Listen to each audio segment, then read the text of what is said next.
Sekeres and Price here from Wall Center. Friday show brings us to another edition of S versus P, the debate segment formerly known as Take 5 Thursday. When are you going to drop that? Drop what?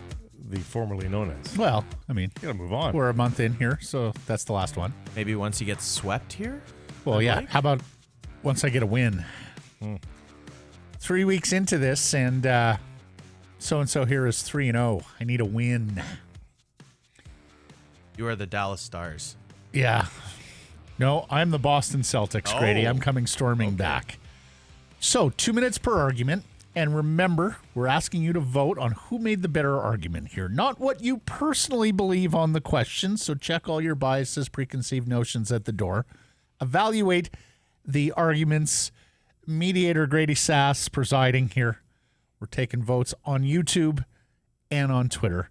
Today's question: should the Vancouver Canucks trade down from 11th overall if it means shedding a bad contract? It's also our Bodog poll question today. I will be arguing yes. Blake will be arguing no. 2 minutes each per argument. And we're playing losers out here. You get to call. Okay, I'd like to go first. Okay. And I'd like to use your stopwatch if Sure. you don't mind, since you. I left mine Yeah. over there on that side of the studio. Fair play. All right. Matthew, are you ready? Yeah, I'm ready. Let's get going here, Grady, okay? All right. In 3, 2, 1, have at her. Absolutely. They are the only team in the National Hockey League that is currently over next year's salary cap. So there aren't going to be a whole lot of opportunities to just trade salary out here. Nobody is going to do them any favors in taking on a contract. Besser, Garland, Myers, all those deals will have poison pills attached to them. And that's if you're able to trade them. They've been trying to trade Besser. They've been trying to trade Garland, Myers. No takers yet. Look, ownership isn't going to let them buy out OEL. So moving down in the first round is absolutely the best option. And here's the thing. They already have a ready-made partner. The Chicago Blackhawks had picked number 19. The reports out of the Windy City, they want to move up. They're willing to eat more salary next year because they're in a rebuild. So they can take on money where other teams won't. This is manna from heaven for the Vancouver Canucks. The difference between the guy you're going to draft at 11, the guy you're going to draft at 19, negligible. That's if there is any difference at all.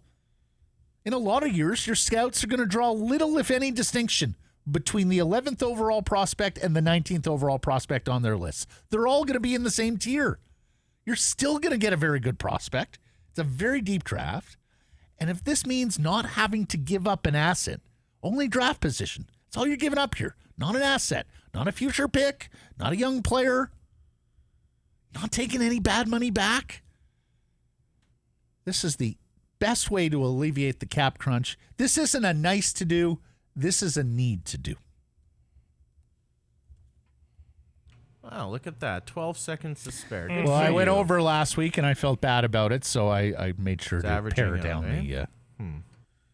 All right, Blake. Ready when you are, sir. Yep. We will go in 3, 2, 1, have at her. Unlike a lot of SVPs, I'm not going to accuse Matt of being ludicrous in his take on this. There's a lot I get in it. I understand it, but no. There has to be another way. He himself has peddled this OEL buyout from the highest heights, and now you're creating cap space at the draft, Matthew? How now, Brown Cow? Buyouts of OEL don't change much as time progresses either. The only real out is an injury, and you can't rely on that.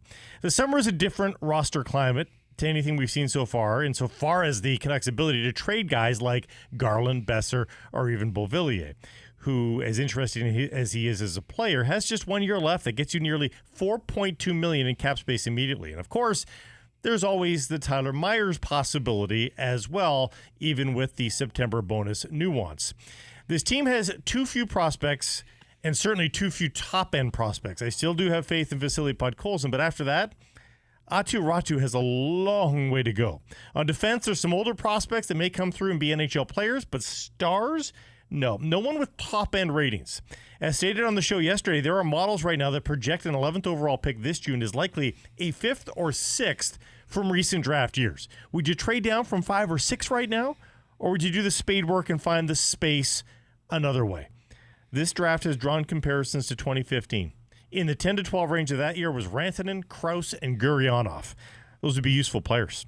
Never mind who was on the board at that time, guys like Connor and Barzal.